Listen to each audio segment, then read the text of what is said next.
السلام علیکم ناظرین، امید ہے آپ خیریت سے ہوں گے اور آپ دیکھ رہے ہیں ریاض الحق یوٹیوب چینل۔ اور اگر آپ کو میری ویڈیوز اچھی لگتی ہیں اور آپ سمجھتے ہیں کہ اس پہ کانٹینٹ ہے، اس میں کسی قسم کا ایگزیجریشن اور سینسیشنلزم نہیں ہے، تو آپ ضرور اس کو لائک کیجئے اور دوستوں کے ساتھ بھی شیئر کریں، اور جو بیل کا آئیکن ہے وہ ضرور دبائیے تاکہ آپ کو جو بھی ویڈیو ہے اس کا الرٹ آپ کو آئے اور اس کے مطابق آپ وقت پہ ویڈیو دیکھ سکیں۔ تو آج جس موضوع پہ میں بات کر رہا ہوں وہ تھوڑا سا پاکستان کی پولیٹکس سے ہٹ کے ہے، اور وہ ریجن کی پولیٹکس پہ ہے، جو مڈل ایسٹ ہے وہاں پہ کیا ہو رہا ہے۔ ہم نے دیکھا کہ بائیڈن اپنی تمام تر جو ناراضگیاں ہیں اور جو غصہ تھا وہ انہوں نے اتار کر وہ سعودی عرب پہنچے، اور باقاعدہ طور پہ ایک عرصے سے یہ کوشش جاری تھی امریکی اسٹیبلشمنٹ کی طرف سے، CIA کی طرف سے، کہ یہ تعلق دوبارہ بحال ہو۔ حالانکہ جو بائیڈن جو تھے وہ بالکل اس طرح گرم جوشی سے نہیں آنا چاہتے تھے محمد بن سلمان سے ملاقات کے لیے، خاص طور پہ جو خشوگی جو امریکی صحافی تھے، جو پہلے MBS کے ساتھ کام کرتے تھے، ان کے ایڈوائزر وغیرہ تھے میڈیا کے، اور اس کے بعد وہ امریکہ میں انہوں نے پناہ لے لی، اور اس کو پھر جو ٹرکش جو ایمبیسی ہے اس میں استنبول میں مار دیا گیا، اور جس کا الزام جو ہے وہ محمد بن سلمان پہ آتا ہے۔ تو یہ تب کی بات ہے جب ٹرمپ تھا، تو جو بائیڈن نے اپنی جو ساری تقریر ہے اس سے اس چیز کا ذکر کیا تھا کہ میں سبق سکھاؤں گا اور میں اس کی اگزامپل بناؤں گا، جو اگر محمد بن سلمان وغیرہ اس میں شامل ہوا، اگر میں صدر بن گیا۔ بہرحال وہ صدر بن گئے۔ اس کے بعد عربوں کا ایک خاص رویہ ہے، ایک خاص انداز ہے چیزوں سے ڈیل کرنے کا، تو محمد بن سلمان نے ان کو کسی قسم کی کوئی لفٹ نہیں کروائی، بلکہ جب پینما آیا، پھر یہ سارا رشیا کا کرائسس آیا، تو تیل کا بہت بڑا مسئلہ ہو گیا، تیل کی مانگ میں اضافہ ہوا، اور اس کے ساتھ تیل کی قیمتوں میں اضافہ ہوا۔ تو جو بائیڈن نے کافی کوشش کی کہ کسی طریقے سے سعودی عرب کو کہا جائے کہ وہ تیل کی پیداوار بڑھائے، کیونکہ اس کے علاوہ ایران وغیرہ ہیں، ایران وغیرہ سے تو بات نہیں ہو سکتی، اور ہم ایران پہ بھی بات کریں گے۔ لیکن فی الوقت میں آپ کو تھوڑا سا یہ بیک گراؤنڈ دے رہا تھا کہ تو اس کے بعد فائنلی بڑی ڈپلومیسی کے بعد جو بائیڈن جو ہیں وہ اسرائیل گئے پہلے، اور اس کے بعد وہ سعودی عرب پہنچے، اور ان کا گورنر نے استقبال کیا، جو بہت بڑا ایک کلیئر میسیج تھا محمد بن سلمان کی طرف سے۔ محمد بن سلمان حالانکہ اس سے پہلے عمران خان، مودی وغیرہ کو اور قطر کے سربراہوں کو ریسیو کر چکے ہیں، لیکن اس طرح سے ریسیو کرنا امریکی صدر کو، یہ بہت بڑا، ایک تو امریکی جو طاقت ہے پوری دنیا میں اور جو ایک رول ہے اس کی کمی کی طرف بھی اشارہ کرتا ہے، اور اس طرف بھی اشارہ کرتا ہے کہ ایون سعودی عرب کی کتنی زیادہ اہمیت ہے۔ بہرحال CIA اور ان کی جو پینٹاگن ہے ان کے پریشر میں آ کے انہوں نے یہ قدم لیا، اس طرف آئے۔ اب امریکہ کیا چاہتا ہے؟ امریکہ چاہتا ہے کہ سعودی عرب جو ہے وہ اسرائیل کو تسلیم کر لے، اور اس کے علاوہ ان کے باقاعدہ طور پہ تعلقات بحال ہو جائیں، کیونکہ اسرائیل کو ایران کے گرد تمام جو ممالک ہیں بشمول پاکستان، ہم نے دیکھا کہ عمران خان نے اس چیز کا ذکر بھی کیا تھا اشارتاً کہ کچھ بڑے ممالک تھے جنہوں نے دباؤ ڈالا، اور ظاہر ہے سعودی عرب کی اس طرف اشارہ تھا کہ اسرائیل کو تسلیم کر لیا جائے۔ تو سعودی عرب ظاہر ہے اس وجہ سے تسلیم نہیں کر رہا کہ اس کا بیک لیش آئے گا، اور اسرائیل سعودی عرب کا ایک نقطہ نظر جو ظاہر پاکستان کا بھی ہے، ہلکا سا ہے، بہت زیادہ اس پہ زور نہیں دیتا کہ 2 اسٹیٹ سولوشن ہونا چاہیے فلسطین کے لیے، اس کے بعد ہم جو ہے اس طرف جائیں گے، بات چیت کی طرف اور بہتری طرف۔ لیکن ظاہر ہے ان کے طیارے آتے ہیں بیت لحم سے، تل ابیب سے سعودی عرب، اور اس کے علاوہ جدہ وغیرہ، اور یہاں سے وہاں بھی جاتے ہیں۔ امریکہ جو ہے جو محمد بن سلمان ہے وہ یہ چاہتے ہیں کہ پہلے ہوتے ہیں امریکہ کیا چاہتا ہے، تو امریکہ ایک تو تیل کی پیداوار بڑھانا چاہتا تھا، سعودی عرب کو کہے، اس پہ خیر بظاہر یہ لگتا ہے کہ خاطر خواہ کوئی کامیابی نہیں ہوئی۔ اس کے علاوہ اسرائیل کو تو تسلیم کرنے کے حوالے سے جو معاملات ہیں وہ ٹیبل پہ ہیں، وہ اس پہ گفتگو شنید جاری ہے، لیکن خاص اس پہ کچھ نہیں ہو سکا۔ اس کے علاوہ جو دوسرے اسٹریٹجک معاملات ہیں اس پہ بائیڈن چاہتے ہیں کہ سعودی عرب کے ساتھ کولیبوریشن کریں، جس میں خطے کی صورتحال اور ایران کا جو وہ رول ہے اس کو کاؤنٹر کرنے کے لیے ان پہ پریشر ہے، اسرائیل کا بھی، اور ظاہر سعودی عرب بھی جو ہے ایران کو ایک جو ہے وہ اینیمی کے طور پہ دیکھتا ہے، تو اس حوالے سے بھی چیزیں بڑی جو ہے کمپلیکس ہو چکی ہیں۔ لیکن اس دوران ہم دیکھ رہے ہیں کہ روسی صدر جو پیوتن ہیں وہ آ چکے ہیں ایران، اور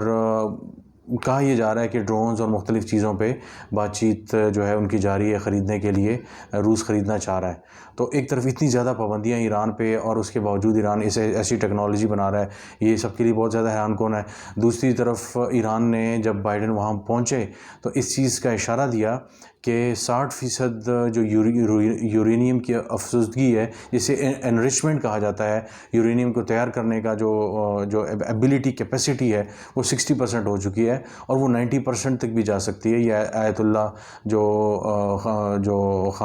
خامنائی ہیں، انہوں نے، جو ان کے سپریم لیڈر ہیں، انہوں نے اس چیز کا ذکر کیا پچھلے دنوں، اور یہ بڑا سگنیفیکنٹ تھا اس حوالے سے کہ اس کا کیا یہ بیان جاری کیا جا رہا ہے۔ لیکن اس کے ساتھ ساتھ بڑی دلچسپ صورتحال یہ ہے کہ سعودی عرب جو ہے وہ اب بہت زیادہ، جو پچھلے کچھ عرصے میں ایک دشمن کے طور پہ یہ ایران کو دیکھتا تھا، اب اس طرح نہیں دیکھ رہا، بلکہ قطر، یو اے ای ایسا رہا، قطر ہے، اور یہ سارے جو گلف کنٹریز ہیں بشمول سعودی عرب، وہ سب ملا کر وہ کسی طور پہ مخاصمت یا کوئی لڑائی وغیرہ جھگڑے کے چکر میں نہیں پڑنا چاہتے۔ اور امریکہ کو یہ چیز تھوڑی تشویشناک ہے، کیونکہ ایران اور سعودی عرب کے درمیان فاصلے رہے، ٹسل رہے، اسی میں امریکہ کا اور اسرائیل کا فائدہ ہے۔ تو اب ظاہر ہے سعودی عرب کو اس بات کی سمجھ آ گئی ہے، تو بات چیت کے کچھ راستے بھی کھولنے کا سلسلہ ہے، اور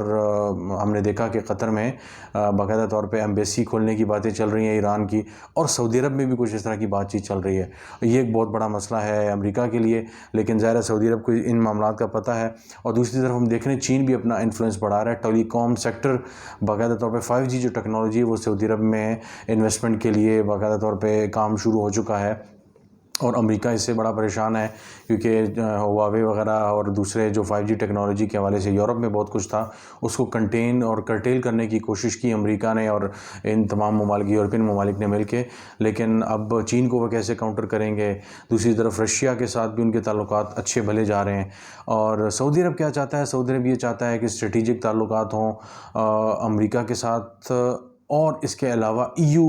جس طرح آپس میں سب ملکوں کو سپورٹ کرتے ہیں، یورپین یونین، اس طرح کی سپورٹ جو ہے وہ سعودی عرب کو دی جائے، تاکہ، اور انہوں نے اس چیز کا بھی اشارہ دیا ہے کہ اگر ایران بم بنانے کی صلاحیت حاصل کر لیتا ہے تو پھر سعودی عرب بھی بم حاصل کرے گا۔ وہ کس سے حاصل کرے گا، کیسے حاصل کرے گا، وہ ظاہر بات کی بحث ہے، لیکن یہ چیز انہوں نے کنوے کر دی ہے امریکہ کو باقاعدہ طور پہ کہ اگر یہ صلاحیت ایران کو مل گئی تو پھر اس بم کو ہم بھی حاصل کریں گے، دوسرے معنوں میں ایران کو یہ صلاحیت لینے سے روکا جائے۔ لیکن یہ ہے کہ بات چیت کے دروازے بھی کھلے ہیں، اور ایران کو بھی اس بات کا پتہ ہے کہ مغرب کے ساتھ جو لڑائی ہے وہ کس قسم کی ہے، لہٰذا اپنے جو پڑوس کے ممالک ہیں، خاص طور سے جو گلف وغیرہ ہیں، ان کے ساتھ معاملات جو ہیں وہ بہتر ہی رکھے جائیں تو بہتر ہے، اور معاملات اس نہج پر نہ لے کے جائیں۔ اس کے علاوہ اسرائیل کو تسلیم کرنے کے حوالے سے، اسرائیل کے ساتھ تعلقات کے حوالے سے، امریکہ کے ساتھ تعلقات کے حوالے سے ایک طرف کا جو پتہ ہے وہ ان کے پاس ہے سعودی عرب کے لیے، اور وہ یہ ہے کہ دو جو جزیرے ہیں، تیران اور ایک اور جزیرہ ہے جو بالکل سعودی عرب اور مصر کے درمیان نیچے جو میڈیٹرینین سی اور ریڈ سی کے درمیان ایک چھوٹا سا جو ہے دو جزیرے ہیں، 61 کلومیٹر ہے اور